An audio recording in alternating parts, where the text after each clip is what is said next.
우리가 묵상하게 되어졌습니다. 먼저 일주일만이라 우리가 민수기 내용을 조금 이해를 못할 수 있을 것 같아서 먼저 살펴보고자 합니다. 13장에서 모세는 가나안 땅에 정탐꾼을 보내게 되어집니다. 그리고 40일 동안 구석구석 살피고 나서 돌아오게 되죠. 그런데 가나안 정탐 이후 10명의 정탐꾼의 보고는 가나안 땅에 우리가 들어갈 수가 없다. 그래 우리가 가면은 반드시 죽게 되어진다라는 결론을 내리게 되어집니다. 12명이 갔는데 83%가 넘는 사람이 가나안 입성을 반대한 것입니다. 사실 이들의 정탐 보고는 지극히 객관적이고 현실적인 보고였습니다. 그 소식을 들은 백성들이 크게 소리치면서 사실은 모세와 아론을 향하여져서 원망하게 되어지죠.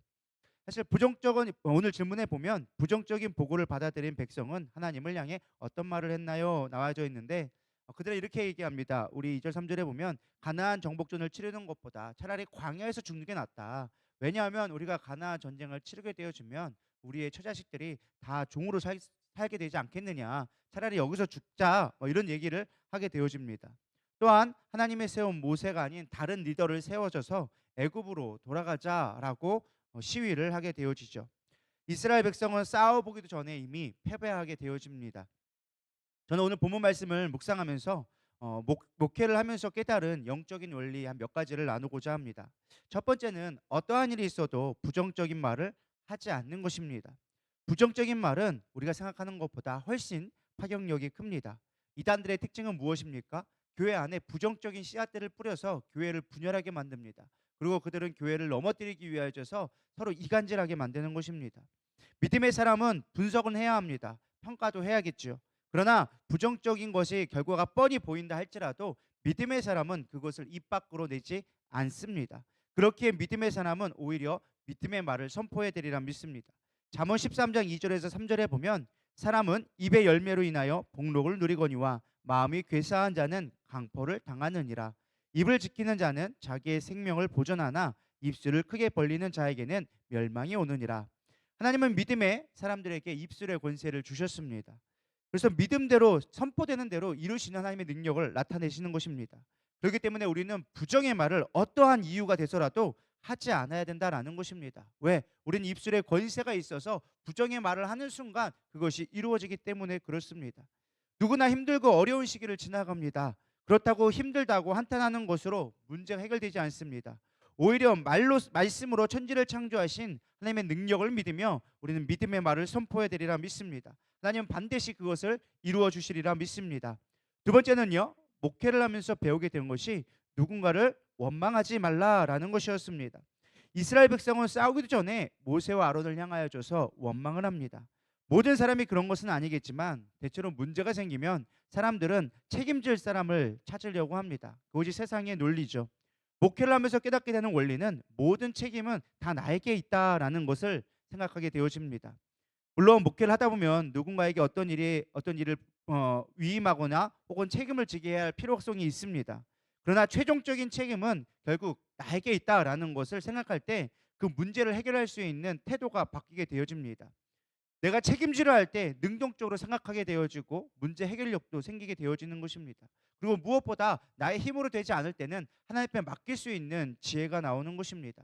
근데 우리는 누군가에게 책임을 전가하다 보면 내가 책임지려 하지 않기 때문에 하나님을 의지하기보다 사람들을 더 의지하게 되는 것이죠. 오늘 질문에 이런 질문이 나왔습니다. 원하는 대로 안 될 때 나는 하나님 앞에 어떻게 반응하나요? 물론 저도 연약하기 때문에 때론 원망도 하고 불평도 하고 억울해도 하며 회피하고 싶어 할 때가 많이 있습니다. 그러나 종국에는 하나님 앞에 의지하는 것밖에 방법이 없음을 깨닫게 되어집니다. 그러면 이 또한 지나가리라 반드시 하나님이 선하게 만드시는 것을 보게 되어집니다. 때론 힘들어도 기도한다고 무슨 변화가 일어날까 싶지만 그러나 당장 아니어도 하나님은 반드시 선하게 이끄십니다. 하나님이 함께 하시는 경험이 우리를 가장 강력하게 살아갈 수 있는 이 땅을 이길 수 있는 힘이 되어지는 것입니다. 다시 본문으로 돌아와서 보면 10명이 부정적인 말을 했지만 여호수아 갈렙만큼은 믿음의 눈으로 선포하는 것을 보게 되어집니다. 백성들이 모세와 아론의 리더십을 인정하지 않고 하나님을 향하여서 대적했지만 여호수아 갈렙은 옷을 찢으며 백성들에게 호소합니다. 우리 8절 9절 다시 한번 읽어보겠습니다. 여호와께서 우리를 기뻐하시면 우리를 그 땅으로 인도하여 들이시고 그 땅을 우리에게 주시리라. 이는 과연 젖과 꿀이 흐르는 땅이니라. 다만 여호와를 거역하지는 말라. 또 그 땅 백성을 두려워하지 말라. 그들은 우리의 먹이라. 그들의 보호자는 그들에게 떠났고 여호와는 우리와 함께 하시느니라. 그들을 두려워하지 말라 하나. 아멘. 저는 이 말씀을 묵상하는 가운데 반복되어지는 말을 보게 되어졌습니다. 모든 주어에 여호와 하나님이 들어가는 것입니다. 여호와께서 기뻐하시면 여호와를 거역하지 말아라. 여호와는 우리의 하나님이 되신다. 이것이 바로 저는 믿음이라고 생각되어집니다. 모든 상황 가운데 하나님 중심으로 해석하는 것이 믿음입니다. 우리에게 위기가 찾아오는 것은 언제나 있습니다. 누구에게나 찾아옵니다. 그러나 하나님의 중심의 사고는 우리가 믿음으로 살아갈 수 있도록 만들어주는 것입니다. 우리에게 필요한 것은 절대적인 하나님을 향한 믿음인 것입니다. 오늘 질문에 보면 이렇게 나와져 있습니다. 내가 절대 믿음, 절대 긍정을 선포할 일이 무엇인가요? 오늘 저에게 필요한 믿음은요, 하나님이 나를 사용하신다라는 믿음입니다. 한 예를 들면 간혹 성령 사역을 하다 보면 때론 저도 모르게 주저할 때가 있습니다. 나의 생각은 아닐까? 혹시 이것이 잘못되지 않을까라는 두려움 때문이죠. 또한 하나님의 응답이 아닌데 나의 생각으로 하는 것이면 어떡하지라는 두려움들이 가끔 찾아오기도 합니다. 그럴 때마다 주님이 저에게 주시는 감동은 이것입니다. 내가 하니? 아니 내가 한다. 나는 여호와다라는 말씀을 항상 주십니다. 설령 목회자로서 성도가 잘 되고자 하는 마음으로 나의 그냥 간절한 소망, 내 믿음 때문에 내가 하고자 하는 말들을 했다 할지라도 하나님은 그것들을 이루실 수 있는 하나님이시다라는 것입니다. 빌립보서 1장 20절에 보면 바울이 이렇게 기도하는 모습이 나옵니다. 나의 간절한 기대와 소망을 따라 아무 일에든지 부끄러워하지 아니하고 지금도 전과 같이 온전히 담대하여 살든지 죽든지 내 몸에서 그리스도가 존귀하게 되려 하려 하나니라고 이야기해주고 있습니다. 저는 깨달은 게 그것입니다. 아 그렇구나. 꼭 하나님이 나에게 어떤 말씀을 들려줘야지만 내가 100% 그것들을 이룰 수 있는 것이 아니다라는 것입니다. 때로는 내가 믿음으로 선포하고 소망으로 선포한 것들을 하나님이 역사하심으로 말미암아 이뤄갈 수 있다라는 것입니다. 간절한 소망, 그것이 하나님이 이루시는 길인 것입니다. 우리는 하나님을 절대적으로 신뢰해야 합니다. 하나님은 반드시 우리를 복주고 복주실 분이기 때문에 그렇습니다.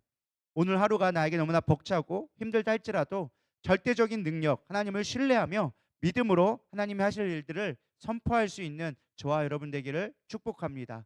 기도하시겠습니다. 하나님 감사합니다. 오늘도 우리는 연약한 믿음을 가지고 살아갑니다. 보여지는 환경 때문에 부정하고 원망하며 불평합니다. 그러나 이제 믿음의 눈을 들어 선포하게 하여 주시옵시고 오늘도 하나님이 하실 일들을 기대하는 믿음으로 살아가게 하여 주시옵소서. 절대적 믿음으로 갖고 살아갈 수 있게 인도하실 걸 믿사오며 살아계신 예수님의 이름으로 기도드려 싸움나이다. 아멘.